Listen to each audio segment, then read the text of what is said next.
नमस्कार दोस्तों, निरंतर करंट अफेयर्स में आप लोगों का स्वागत है। आज हम लोग अपने करंट अफेयर्स की शुरुआत करेंगे दुनिया की सबसे लंबी रिवर क्रूज गंगा विलास क्रूज से। गंगा विलास क्रूज के बारे में आपको सबसे इम्पॉर्टेंट फैक्ट ये याद रखना है कि इसकी शुरुआत प्रधानमंत्री नरेंद्र मोदी द्वारा 13 जनवरी को बनारस से किया जाएगा और ये दुनिया की सबसे लंबी रिवर क्रूज यात्रा होगी।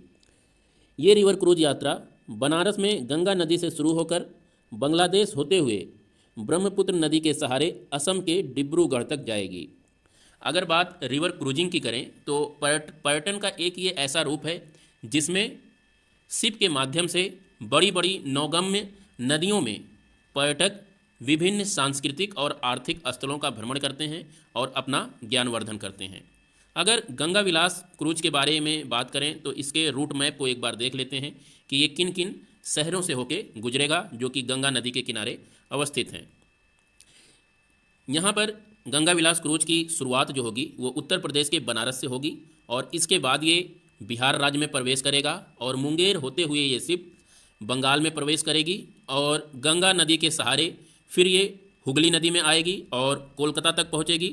कोलकाता के बाद ये दीघा तट तक आएगी और दीघा तट के सहारे होते हुए ये विभिन्न नदियों में तैरते हुए ये जहाज़ बांग्लादेश में प्रवेश करेगी और बांग्लादेश में ब्रह्मपुत्र नदी के सहारे सहारे ये नदी एक बार फिर भारत में प्रवेश करेगी और भारत के असम राज्य के गुवाहाटी में आएगी और यहीं पर ही काजीरंगा नेशनल पार्क में भी ये पर्यटकों को ले जाएगी, जहाँ पे लोग जाके अपने गैंडे को देख सकते हैं, एक सींग वाले गैंडे का दर्शन कर सकते हैं। उसके बाद ब्रह्मपुत्र नदी होते होते ये रिवर क्रूज असम के डिब्रूगढ़ में जाकर समाप्त हो जाएगा। तो ये पूरा टोटल इस क्रूज का रूट है जो इस 50 से 52 दिन के दौरान इस रिवर क्रूज के द्वारा तय किए जाएंगे। तो ये कुछ इंपॉर्टेंट फैक्ट एंड फिगर थे जो आपको गंगा विलास रिवर क्रूज से संबंधित याद रखना है। यहाँ पे ध्यान रखिएगा, ये रिवर क्रूज अभी कोलकाता से बनारस के लिए रवाना हो चुकी है और ये जब रवाना होकर बनारस में पहुँचेगी तो बनारस में 13 जनवरी को इसका आधिकारिक रूप से अनावरण किया जाएगा, आधिकारिक रूप से इसकी शुरुआत होगी। तो ये फैक्ट एंड फिगर आप गंगा विलास क्रूज से संबंधित याद रखिएगा।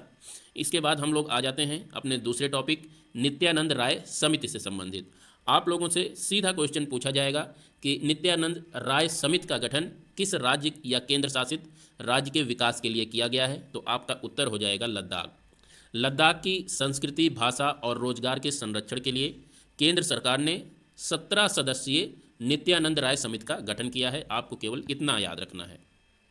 बात लद्दाख की हुई है तो लद्दाख से संबंधित कुछ इंपॉर्टेंट फैक्ट एंड फिगर देख लेते हैं और इसमें सबसे पहले हम लोग देखते हैं कि यहाँ पर कौन कौन सी पर्वत श्रृंखलाएँ हैं और उसके साथ ही साथ इसका क्षेत्र कहाँ तक फैला हुआ है। तो आप ये जितना भी सफ़ेद कलर में राज्य देख रहे हैं ये लद्दाख का क्षेत्र है और इसमें ये वाला क्षेत्र जिसे मैं अभी रेड रेड कर रहा हूँ इसे अक्साई चीन कहा जाता है जो कि चीन के कब्जे में है और ये वाला क्षेत्र जिसे अब मैं रेड रेड कर रहा हूँ ये पाकिस्तान के कब्जे में है। इन दोनों क्षेत्रों पर चीन और पाकिस्तान ने कब्जा कर रखा है लेकिन ये भारत के ही भूभाग हैं। इसके बाद अब हम देख लेते हैं यहाँ के प्रमुख पर्वत श्रृंखलाओं के बारे में। तो अगर सबसे इम्पॉर्टेंट पर्वत श्रृंखला की यहाँ पर बात करें तो हम सबसे पहले इसके उत्तर में एकदम चलते हैं। तो यहाँ पर ये वाला जो पूरा पोर्शन देख रहे हैं ये काराकोरम रेंज है, काराकोरम पर्वत श्रृंखला है, यहाँ पर अवस्थित है। उसके बाद ये लद्दाख हो गया, फिर जांस्कर पर्वत श्रेणी आती है और इसके सबसे दक्षिण में यहाँ पर ये वृहत हिमालय अवस्थित है जिसे ग्रेट हिमालय कहा जाता है। इन चारों पर्वत श्रेणियों को याद करने के लिए आप काला जग नाम से एक कोड याद रख सकते हैं। काला ला जग, इसमें का से हो जाएगा काराकोरम, ला से हो जाएगा लद्दाख, जा से हो जाएगा जांस्कर और गा से हो जाएगा ग्रेट हिमालय। ये उत्तर से दक्षिण का क्रम है। इन प्रमुख 4 पर्वत श्रृंखलाओं को आपको इसी क्रम में याद रखना है। काला जग, का से काराकोरम पर्वत श्रृंखला, ला से लद्दाख पर्वत श्रृंखला, जा से जांस्कर पर्वत श्रृंखला और गा से ग्रेट हिमालय पर्वत श्रृंखला। इन्हें पेपर में अरेंज करने के लिए पूछा जाता है, इसीलिए इस क्रम को आप याद रखिए। ये तो हो गए यहाँ के प्रमुख जो पर्वत श्रृंखलाएँ हैं। इसके बाद यहाँ की कुछ इंपॉर्टेंट नदियों के बारे में भी देख लेते हैं। तो अगर यहाँ की इंपॉर्टेंट नदियों के बारे में आपसे पूछा जाए तो आपको 3 नदियों के बारे में पता होना चाहिए। सबसे प्रमुख नदी यहाँ की सिंधु नदी है जो कि लद्दाख को बिल्कुल आधे आधे भागों में, 2 भागों में बांट देती है। ये आपको ध्यान रखना है। और सिंधु नदी की ही सहायक नदी है एक, श्योक नदी, इसे आप याद रखिए, जो कि इसके उत्तर में आके इससे मिलती है। ये श्योक नदी, और श्योक नदी की ही एक सहायक नदी है नुब्रा नदी। श्योक, नुब्रा और सिंधु नदी, ये 3 नदियां हैं जिसे आपको याद रखना है लद्दाख से संबंधित। लेह जो यहाँ का इम्पोर्टेंट शहर है वो भी सिंधु नदी के सहारे ही, किनारे ही अवस्थित है। ये फैक्ट भी आप याद रखिएगा। अब हम लोग चलते हैं अपने दूसरे टॉपिक पे। अंबेडकर अलाइव, ये एक नवीनतम पुस्तक प्रकाशित की गई है और इसके रचनाकार हैं शशि थारूर। आपसे पूछा जा सकता है अंबेडकर अलाइव पुस्तक के लेखक कौन है, तो आपका उत्तर हो जाएगा शशि थारूर। इस टॉपिक से आपको केवल इतना ही याद रखना है। इसके बाद बात करते हैं ताड़पत्ती पांडुलिपि संग्रहालय की। ताड़पत्ती, जिसे पाम लीफ कहा जाता है, इस पे लिखी हुई कुछ पांडुलिपियाँ हैं, उसके लिए एक संग्रहालय का निर्माण किया गया है तिरुवनंतपुरम में। तिरुवनंतपुरम केरल की राजधानी है और ये ताड़पत्ती पांडुलिपि संग्रहालय दुनिया का पहला ताड़पत्ती पांडुलिपि संग्रहालय है। ये फैक्ट आप ध्यान रखिएगा। इस संग्रहालय में जितनी भी ये पांडुलिपियाँ हैं, इन पांडुलिपियों का संबंध त्रवणकोर साम्राज्य से है। इन पांडुलिपियों से त्रवणकोर साम्राज्य के प्रशासनिक, सामाजिक और सांस्कृतिक घटनाक्रम के बारे में जानकारी मिलती है। तो आपको इतना फैक्ट याद रखना है।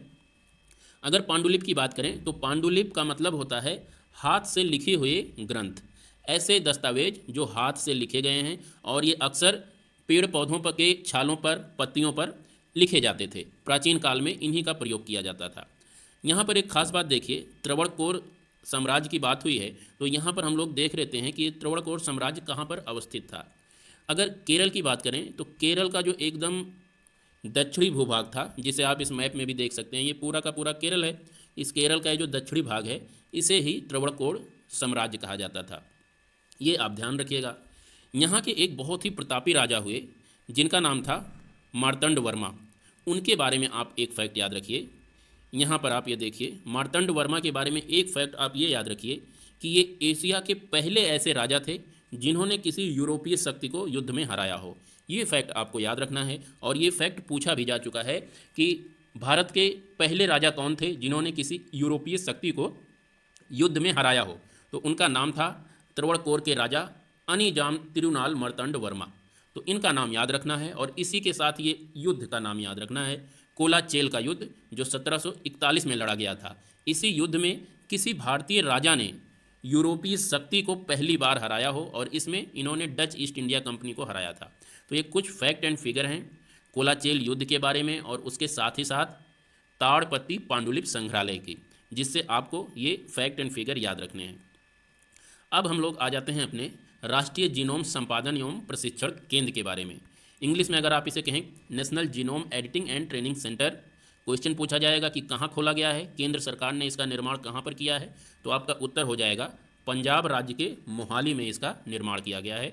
ये फैक्ट आप ध्यान रखिएगा। ये चर्चा में इसलिए आया संस्थान क्योंकि अभी डॉक्टर जितेंद्र सिंह, जो कि हमारे साइंस मंत्री हैं, उन्होंने इस संस्थान का उद्घाटन किया है। तो आप ये ध्यान रखिएगा। यहीं पे बात जीनोम एडिटिंग की भी कर लेते हैं कि जीनोम एडिटिंग क्या है।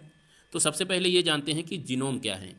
जीन का नाम आपने सुना होगा। जीन एक ऐसी इकाई होती है जिसके जरिए किसी जीव के गुण दूसरी पीढ़ी में ट्रांसफ़र होते हैं, तो ये जीन होता है। और इन्हीं जीनों के समूह को जीनोम कहा जाता है। किसी भी जीव में जो पूरे के पूरे जीनों का समूह है, सारे जितने भी जीन एक जीव में पाए जाते हैं, उस पूरे समूह को जीनोम कहा जाता है। और जब उसी जीनोम में हम कुछ फेरबदल करते हैं तो उसे कहा जाता है जीनोम एडिटिंग। तो ये फैक्ट आप ध्यान रखिएगा। जीनोम एडिटिंग हम क्यों करते हैं, वो इसलिए जिससे किसी भी जीव की कोई विशेषता को बढ़ाया जा सके।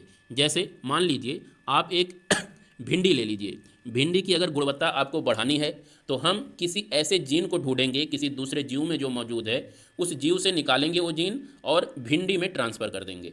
जब इस उत्पादकता बढ़ाने वाले जीन को भिंडी में हम ट्रांसफ़र कर देंगे तो भिंडी की उत्पादकता बढ़ जाएगी। तो ये होती है जीनोम एडिटिंग, जिसमें जीनों का ट्रांसफ़र एक जीव से दूसरे जीव में किया जाता है या किसी जीव से कोई जीन निकाल के बाहर कर दिया जाता है।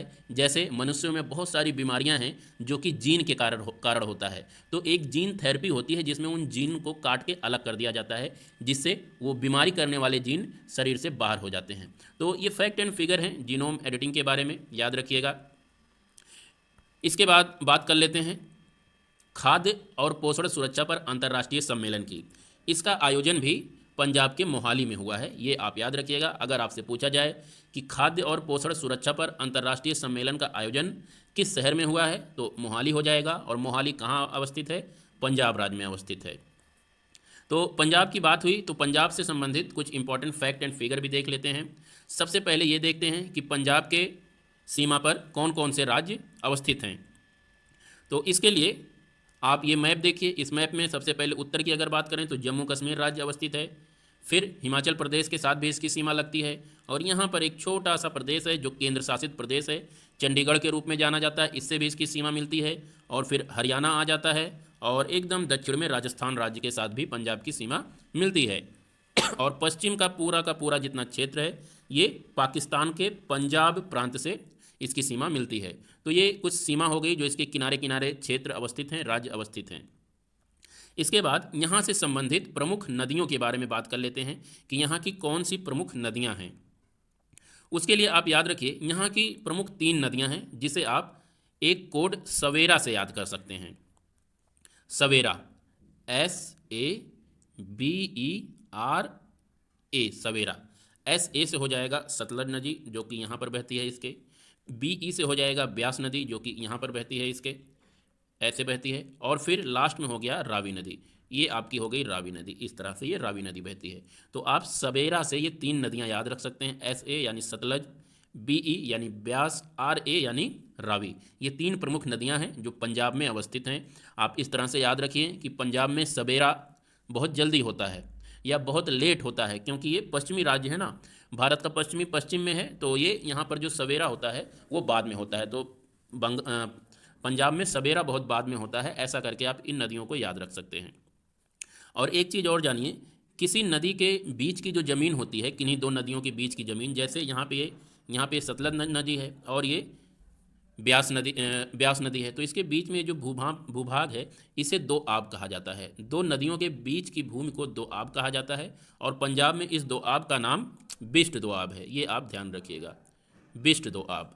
इस दोआब को बिष्ट दोआब कहा जाता है। अगर आपसे पूछे बिष्ट दोआब कहाँ अवस्थित है तो आपका हो जाएगा पंजाब। और किन किन नदियों के द्वारा बिष्ट दोआब का निर्माण होता है, तो इसमें सतलज और ब्यास, ये 2 नदियाँ मिलकर बिष्ट दोआब का निर्माण करती हैं। तो ये कुछ इंपॉर्टेंट फैक्ट एंड फिगर थे पंजाब से रिलेटेड और आज का करंट अफेयर्स। कल फिर मिलते हैं, तब तक के लिए नमस्कार।